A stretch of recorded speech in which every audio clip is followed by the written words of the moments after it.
It was an interesting game. I felt in the Boca game I played 90 minutes. I wasn't tired, but in the MLS game, I guess the pace is a lot faster, and I was kind of tired. And I saw Chris actually get a ball, and I said, I saw a lot of space in front, so I just took off. And Chris did most of the work. All I had to do was kick the ball in the net. So, I mean, if anybody should get credit for it, it's Chris. Yeah, but you stutter step and set it up first time with the left foot. I mean, that took, you had to make a quick decision there. Oh yeah, you kind of, I had to decide whether I wanted to take a touch and finish it or just take it first time. And I think what I did was the best thing to do because, they didn't give a kid a chance to set his feet or even, he was just out of the play. So there's not much you can do. It was very good. It was a relief to I've been playing a lot and haven't gotten a goal yet, so finally to get my first one was a relief and definitely some excitement. And the win was huge, going in there and beating an unbeaten, very good Columbus team.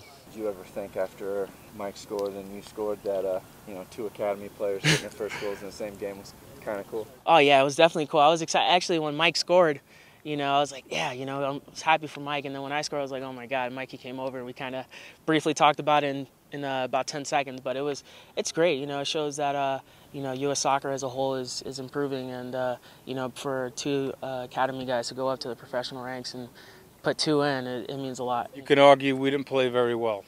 And it wasn't a good performance, but that's still a positive for our team that they could somehow manage to get 3 points out of that game because, in all fairness, we didn't play well. We played well for small segments of the game, and majority of the game our passing was poor, and we didn't do a good job in making it harder on Columbus, and consequently they were able to control large segments of the game.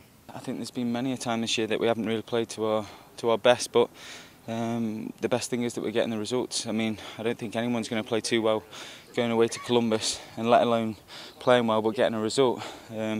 We played well in parts, we did well for the goals, good timing. The second goal was great timing to kill the game off, but like I said, we can only improve, and as long as we're picking up the results, it doesn't really matter. I mean, even if you take his career, and he was gone for 8 years with the national team. During that period, there's no telling how many wins he would have. So I think in the amount of time that Bruce has coached actually in this league, so it's a great achievement to get to 100. Also in the amount of time he's done it in. I don't think that's correct. What, as a starter? 102? I don't think that's correct. I haven't sat down and put a pencil to the paper, but I don't think that's right. I think there's only been, 4 coaches that have ever done that? Yeah, so the league's still young, but he's without a doubt one of the best coaches this league's ever had. He's won titles and absolutely turned this organization around and gotten us back to where we belong.